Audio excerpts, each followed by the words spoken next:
Hello, my name is Andrea Bellows, and I'm here in the beautiful North Shore Presbyterian Church in Sherwood, Wisconsin, where they have graciously allowed me to put up a show representing 14 years of my work in the sacred art of iconography. We had originally intended to do this in person, but then the COVID hit, so we decided to make this video so that we could bring this home to you. Iconography is an art form that has been garnered by the Russian Orthodox and Greek Orthodox churches. And so, being such, it is considered a spiritual practice and a spiritual vocation to be an iconographer. When a student iconographer starts, they usually, if they are in a traditional path, they will start with Archangel Michael, because in Orthodox churches, Archangel Michael and Archangel Gabriel are both on the iconostasis, which is the entrance to the sanctuary of every Orthodox church. It is a 16th century image, which has been reproduced by iconographers since the 16th century. In traditional iconography, it is considered canonical. There are things written and expected of the process. The pigments, the colors, the shapes are all designated by tradition, and there's no variance from that.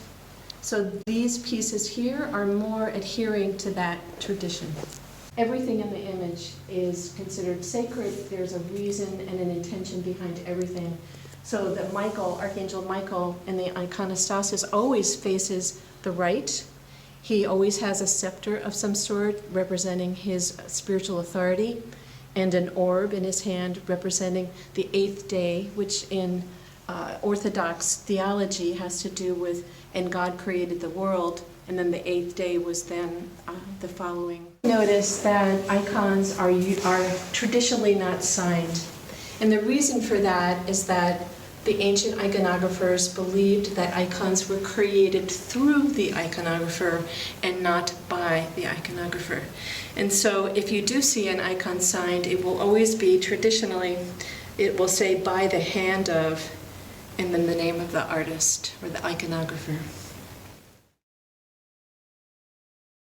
So once I learned the basic technique and respect for the colors and the positioning, I felt like I wanted to move into something that was even closer to my heart. This is Saint Bridget of Kildare. She's an Irish saint. And in this piece, I took a traditional image of a female saint, and I added in the elements of the Celtic weaves and some of the symbols that represent her, and the color, which to me was more representative of Irish. But overall, most traditional icons do not have blue backgrounds. They are kind of a ochre color, kind of beigey kind of representation. So I took liberties with this because she's Irish. I wanted to give her more of an Irish presence. I'm a longtime student of comparative religion and also of the mystic arts. And so I began to bring that into the sacred art of many cultures. For example, this icon is a representation of the Hindu couple Vishnu and Lakshmi, and it's still painted with the traditional iconography technique. It still has the gold, it still has the clay behind it, and it still has the pigment, and the board obviously is still a board with natural gesso on it. What has changed is the content. This is an image that is sacred to Hindus. I found myself seeing in it complementarity of male and female archetypes. So for me, it really holds the energy of the rightful combination or interaction between male and female. So this is my representation of Gaia, who's like the Mother Earth or the feminine presence.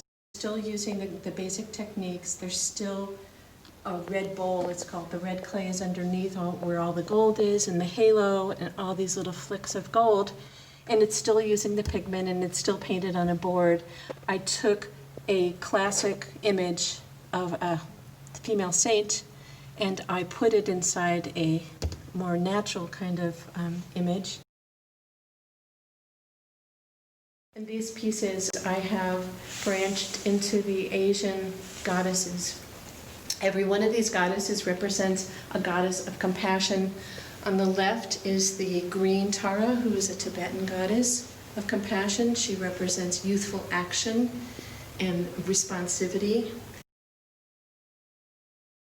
In the center is the Kuan Yin, who is recognized by many Asian cultures as a goddess of compassion.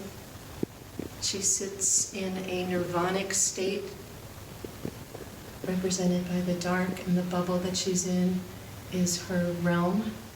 Is the white Tara, who is again a Tibetan goddess of compassion.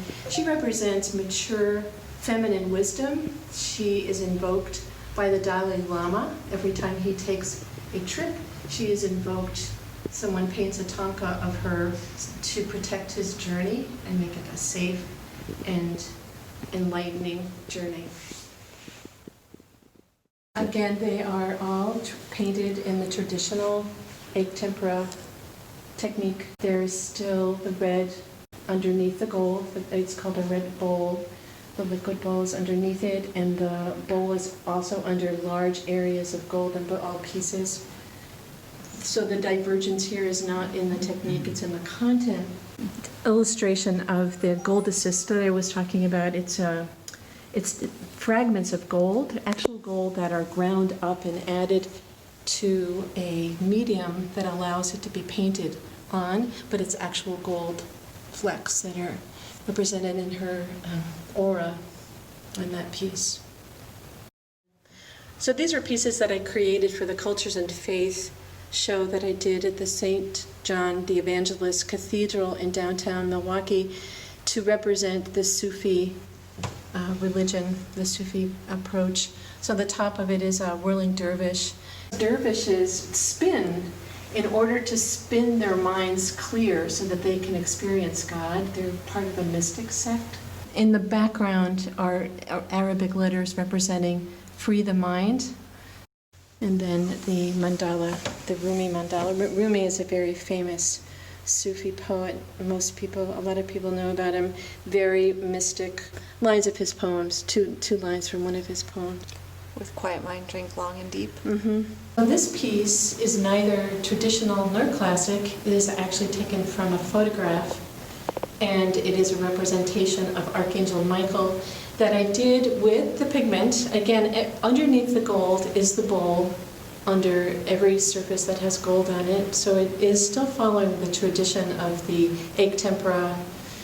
The thing about this piece, it still follows the same prescriptions. It still is using the same egg tempera that's made in layers. It's still on a board, a porous board. But this one has 3 or 4 kinds of metal. The armor on Archangel Michael is palladium that I actually etched. The wingspan is with silver foil that was again put on kind of like the gold. Then the gold, and there's also gold assist, which is gold which is crushed and added into a medium that is then applied like as a paint. This was my first attempt of gessoing myself a board, which I have now a deeper appreciation for people who do it. It was a very long and dusty and messy process, and as I started to put the pigment on the board, it began to crack. I had people in my class that were telling me, just stop, just, don't continue it, but I couldn't. There was so much work. There's so much work in the little detail here. I would squeezed the gesso through tubes to put this on, made little faces of the 7 deadly sins, which this represents. This whole piece represents the Christ being persecuted by the 7 deadly sins. So I call it the 7 deadlies. And when it was all completed, I had to put a 3-process resin to hold it all together because it was literally crumbling. What do the wolves represent? The pride, the ravening wolves, it's like in the scripture. Poster of a medicine wheel that was created in the same way, but it's been sold. Decided to take the image and create a poster. So underneath all of this, on the original is still the same bowl and the same gold, the same egg tempera, And on this, to make this, I took pictures of my hand on a copier machine and reduced it, made a stencil, and then made the imprints there. So your hand is literally in the work. My hand is literally in there.